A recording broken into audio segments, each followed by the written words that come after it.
Hi, second graders. Today you're going to listen to the capture, chapters 11 and 12. And at the end of chapter 10, Gylfi said, "You see, Soren, after they took you away, I made a discovery. It was outside the Pelatorium, and..." Gylfi looked about, then continued her tale in a low voice. The first shine of the moon was just beginning to slither over the dark horizon. And chapter 11 is Gylfi's discovery. I was supposed to go and tell the pellet gatherers that new trays were needed in our area. So 47-2 pointed me in the direction of what she called the Big Crack.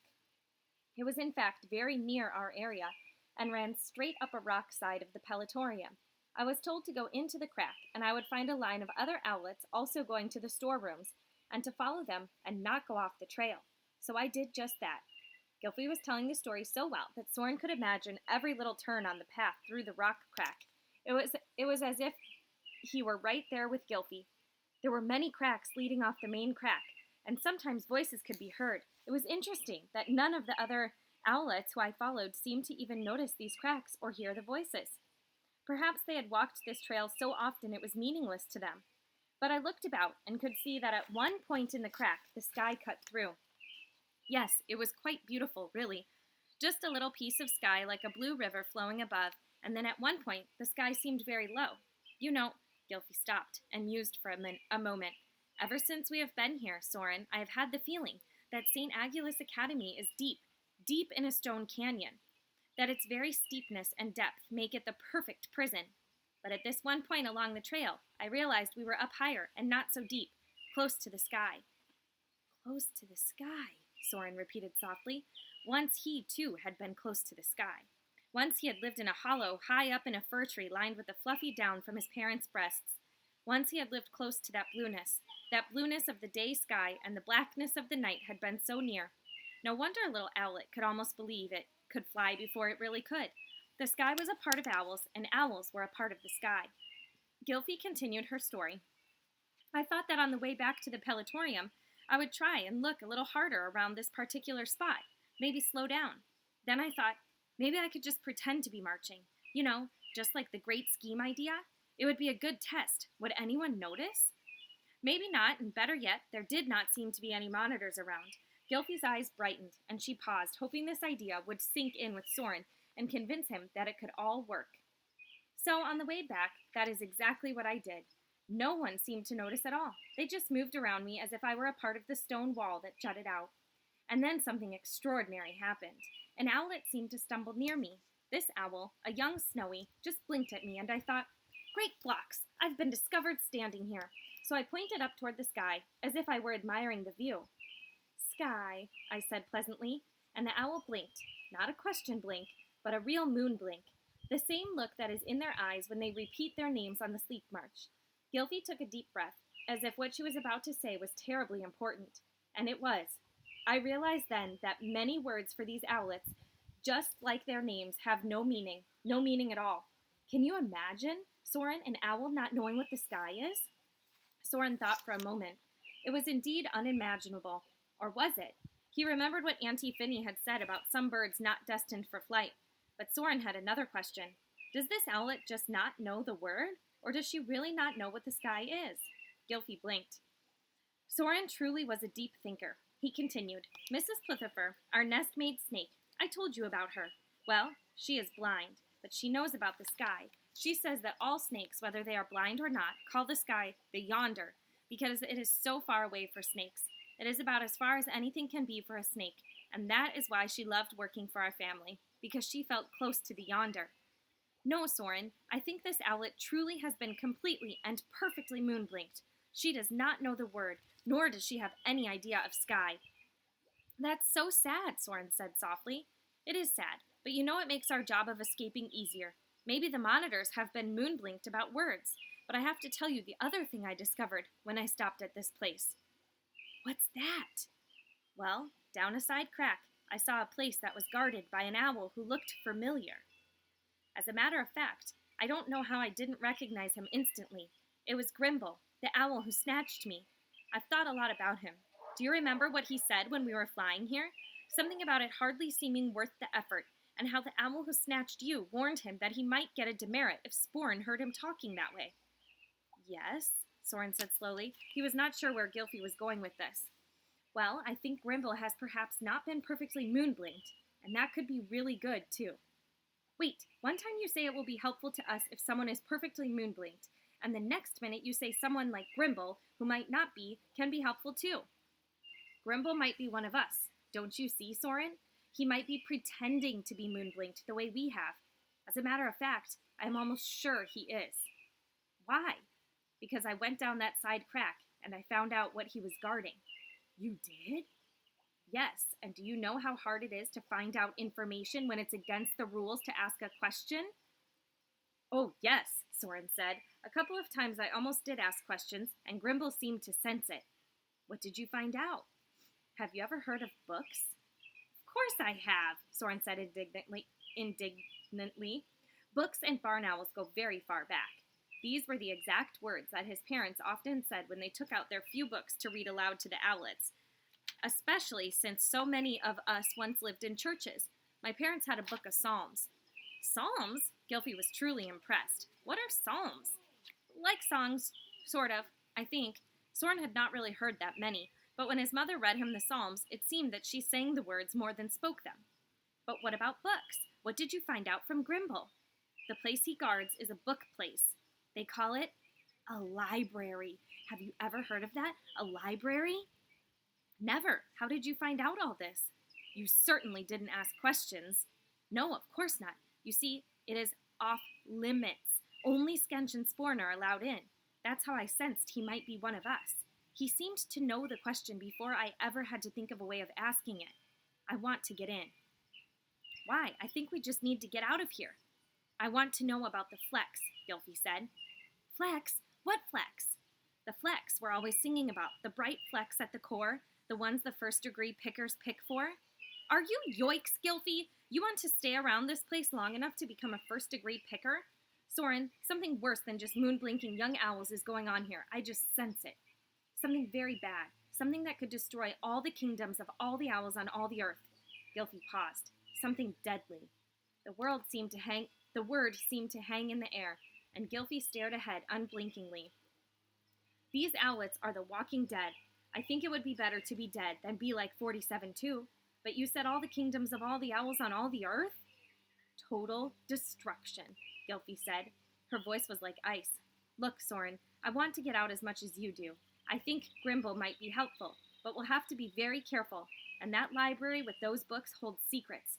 Secrets, I think, that could help us escape, and maybe help other owls. Other owls in your kingdom of Tydo, and mine in the desert of Kunir. Would you want any other owls to go through what we've been through? Soren suddenly thought of Eglantine. He loved Eglantine.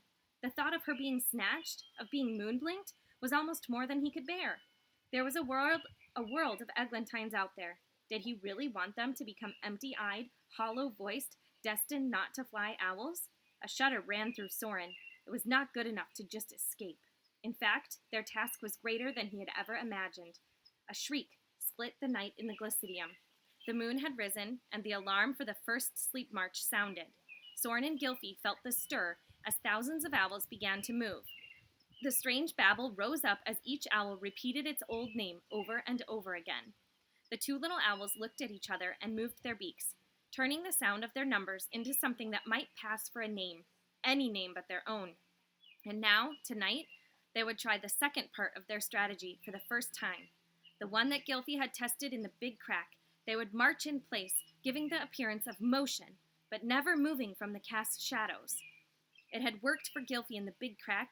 It should work here. Almost immediately, they felt the press of owls about them. They held their breath, fearful that their ruse would be discovered. But the throngs of owls simply parted, just as the waters of a stream split to flow around a rock. They were jostled a bit, and they felt a terrible chill as a sleep correction monitor swept by. But the monitor did not look twice at them as they marched in place. No, the monitor seemed only concerned about a small snowy owl ahead, who had apparently been caught sleeping last time with its head under its wing. Wing alert on number 85-2. Monitors in the 4th quadrant, please be advised. Chapter 12, Moon Scalding. There was an odd rhythm to the days and the nights at St. Aggie's. where owls were expected to sleep at night and work during the day. The moon dwinked, the world darkened, and then once more it was the time of the newing. It was not all dreadful at St. Aggie's. Both Soren and Gylfie were the recipients of extra special treats, beyond the usual cricket fare, from their pit guardians, Auntie and Unc. Indeed, the time in the pits began to seem like an oasis, verdant and green in the stone world of St. Aggie's Academy for Orphaned Owls. Gylfie received extra rations of snake, the occasional nap was permitted, and Soren, too, was even taught by Auntie how to eat a vole with bones. One could hardly call it a first bones ceremony, but nonetheless, Auntie slipped Soren a nice plump vole, just the right length to be swallowed whole, and even though questions were discouraged, Auntie was able to guide Soren through the consuming of his first creature. Bones and all, she complimented him lavishly on his first yarped bone pellet, and Soren, of course, was struck by the bittersweet memory of his father complimenting Clud after his first bones ceremony. And despite all the extras, the favors, the gentle coddling from Auntie, Soren could not forget Gylfie's icy voice. Total destruction. All the kingdoms of all the owls on all the earth. Why? Soren had asked himself often, but then realized it didn't really matter why. If indeed this was the purpose of St. Aggie's. Even more disturbing was a newer idea of Soren's. Perhaps, he thought, these owls were not really owls at all, but rather some kind of demon spirits in a feathered guise. This was why when Auntie came to him now with his favorite, a plump centipede, Soren stared deep into her yellow eyes as if trying to see the dark, antic shadow of a demon. Are you really an owl, Auntie? He wanted to ask. Are you really a true snowy owl descended from Glox? Come from the North Kingdoms? Or are you a white demon? It was the third night of the second full shine now. The full shine seemed to last forever. Soren and Gylfie emerged from these periods of full shines exhausted, but they had somehow managed to resist moon blinking so far. Their strategy for the sleep marches had worked up until this second night of second full shine. Right, left, they clicked their talons in the precise beat that filled the two Glacidiums as they stood in the overhang of the shared arch. Hey, you two! A hoot shredded the air around them, splitting right through the march. It wasn't Jat, nor was it Jut. It was none other than Sporn, Skench's dreadful second in command. I saw you two here last round, and now this round, lazy no-good haggards.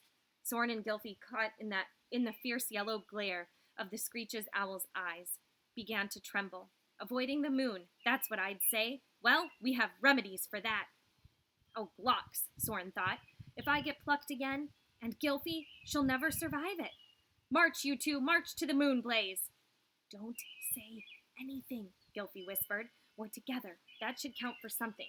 For what? Soren wondered. We'll get plucked together? The two young owls were marched into a stone chamber off to one side of one of the Glacidiums.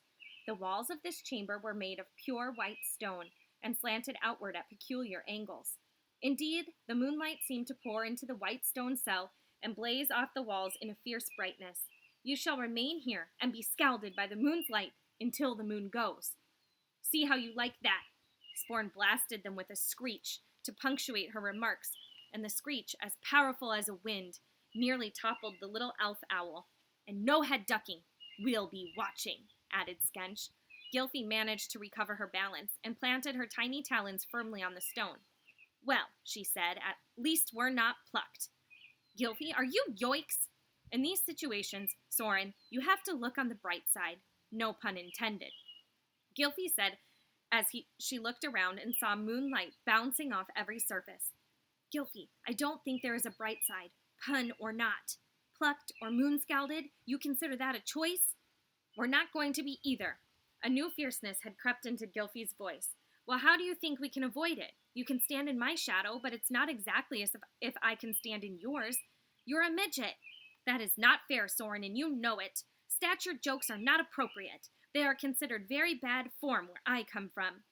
Indeed, there is a society, the Small Owl Society, SOS, and its charter is to prevent cruel and tasteless remarks concerning size. My grandmother and a pygmy owl founded it.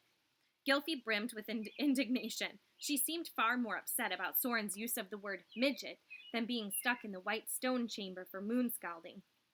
I'm sorry, but I still don't see how we're going to avoid the moonlight in here. We have to think. But that is just what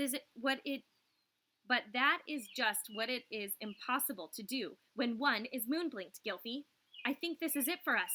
Soren looked down at Gylfie, and, even as he said it, he felt a strange numbness stealing over him, and Gylfie's eyes began to blink in an odd manner. In the blaze of the moon's light, the two young owls felt their essence departing. Soren's brain swam with confusion. His gizzards seemed to grow still. He looked at the moon-blasted walls of the stone cell, and they appeared slippery as ice, and on this ice of the moon's light he felt his memories slipping away. He wanted to grab onto them with his talons, hold them, but he was simply too tired. He was about to fall asleep, and when he awoke he knew he would be a changed owl. He would be unrecognizable to himself. He would truly have become 12-1, and Gylfie, too, would no longer be Gylfie, but a number, 25-2. Rhymes with Ga'Hoole. There was a click inside Soren's head. The moment he had thought of the word Ga'Hoole, something seemed to clear in his brain. His gizzards stirred. Ga'Hoole. The mere mention of the Ga'Hoole legends had made Auntie Finny faint, but the mere thought of the word crashed like thunder and seemed to wake Soren up. Gylfie! Gylfie! He nudged the tiny owl with one of his talons. Gylfie, have you ever heard of the legends of Ga'Hoole? Gylfie, whose movements seemed thick and slow, suddenly twitched. Soren could almost see a pulse course through the little owl, jerking her into alertness. Ga'Hoole! Why, yes, my mother and father would often tell us tales. Tales of yore, we called them. We called them legends, the Ga'Hoolean legends. With each mention of the word, the young owls seemed to grow slightly more alert, something within them quickening. I think, said Soren, that we should tell those tales of yore until the moon goes down, and maybe these words will thin the full shine and be our shield against the scalding. Gylfie looked at Soren in wonder. How ever did this barn owl come upon these ideas? And so Soren began. Once upon a time, before there were kingdoms of owls, in a time of ever-raging wars, there was an owl born in the country of the great North Waters, and his name was Hoole. Some say there was an enchantment cast upon him at the time of his hatching, that he was given natural gifts of extraordinary power. But what was known of this owl was that he inspired other owls to great and noble deeds, and that, although he wore no crown of gold, the owls knew him as a king, for indeed his good grace and conscience anointed him, and his spirit was his crown. In a wood of straight tall trees he had hatched, in a glimmering time when the seconds slow between the last minute of the old year and the first of the new, and the forest on this night was sheathed in ice. Soren's voice was hushed and lovely as he told the tale of the first legend of Ga'Hoole, the coming of Hoole.